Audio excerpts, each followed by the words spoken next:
Good afternoon. As Saul said, my name is Rachel Shuster. I'm 16 years old and a junior in high school. You may be asking yourself why a 16-year-old is standing on this stage sharing her story, and what can I possibly say that you don't already know? I ask myself that question every time I'm asked to lead a workshop at a conference, be an ambassador for a national organization, or even speak at a fundraiser. And I know why. I am an innovator, just like all of you, except I'm not a CEO at a company. I haven't executed something that has never been done before. I engage youth in service. Let me tell you a little bit about my story. My idea and my story starts when I was about 12 years old and knew I wanted to give back, but I didn't know how. I knew I was fortunate to always have food on the table, have a supportive and loving family, and live in a place where I can get a great education. But I also knew I wanted to get my friends and my peers involved with me. And this was the innovation.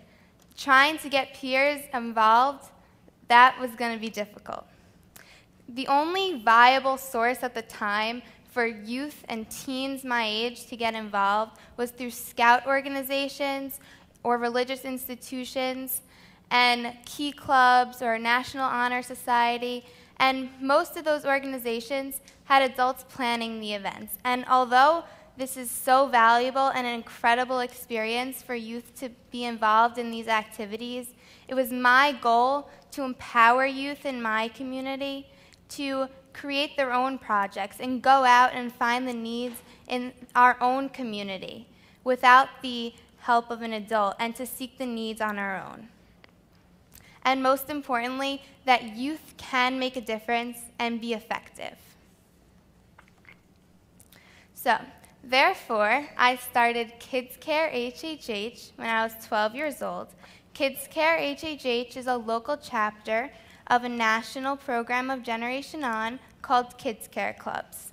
Kids Care Clubs provides club models for elementary and middle school students to be involved in service and to be engaged and empower others around them to do good. And that's the exact mission that my club has embodied for the past 5 years. Along with planning and organizing different projects, Kids CareHHH has shown adult leaders and organizations that how effective youth can be. Let me tell you a little bit more about what Kids CareHHH has actually done in our community. So, our first project, when Kids CareHHH was about 10 members, was we baked healthy food for the residents at the Ronald McDonald House.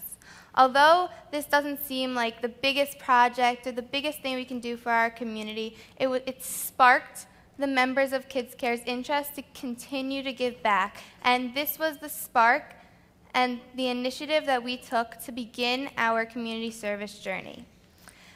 Another great thing about this first project was sometimes you don't get to see the impact you've made on someone when you've done community service or you've helped someone out during the day.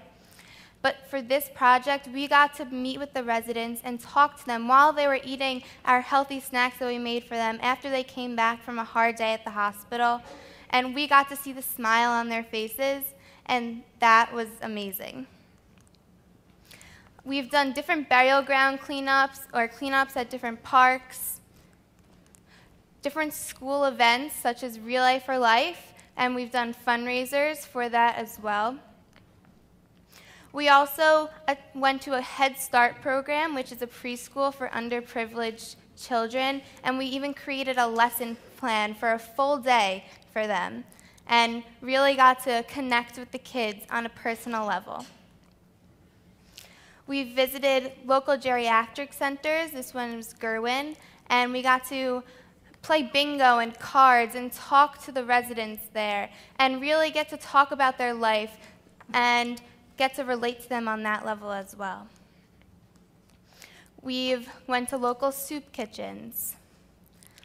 This one's one of my favorites, Carnival at a homeless shelter, a local homeless shelter, in honor of 9/11, which is a National Day of Service last year.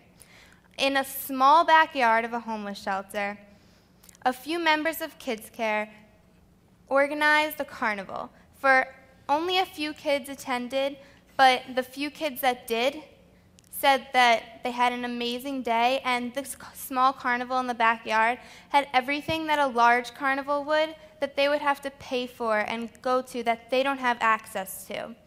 And at the end of the day, a little girl came up to me and she said, "Thank you for making this the best day of my life."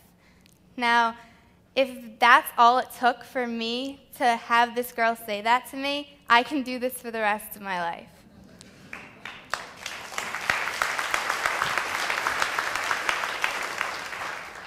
As I said, we've done different walkathons and walks. This is another cleanup that we did in honor of Global Youth Service Day last year.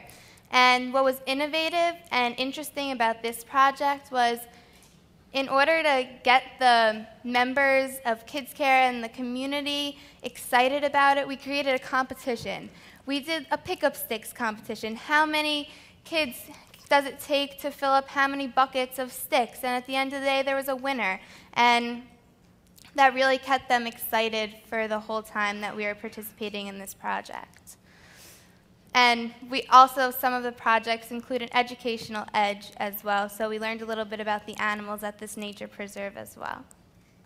So, as I just spoke about, were some of the smaller projects that Kids Care has organized and I have organized, but I'm going to talk to you a little bit more about the larger projects that we've done and we've undertaken.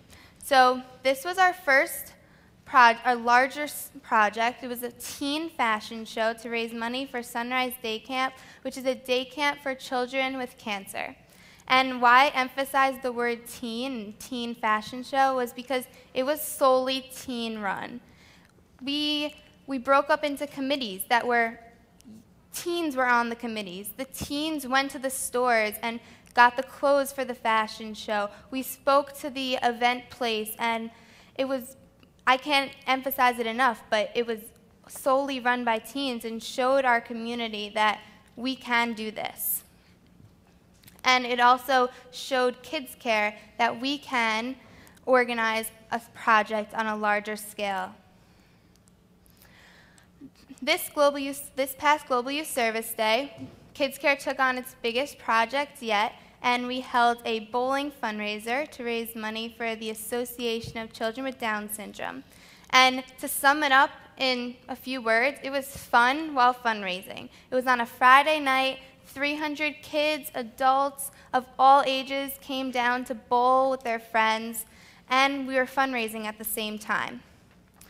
Even the students from ACDS schools, with the Association of Children with Down Syndrome, came to our event, and we got to interact with the students, bowl with them, so it wasn't, we weren't only donating the money to this facility and to this great organization. We were working with the kids, and we got to know them on a personal level. And so when you left the bowling event, you didn't only donate money and have fun with your friends. You were fulfilled because you got to interact with children with Down syndrome that don't normally get to interact with, to come to these types of events in general.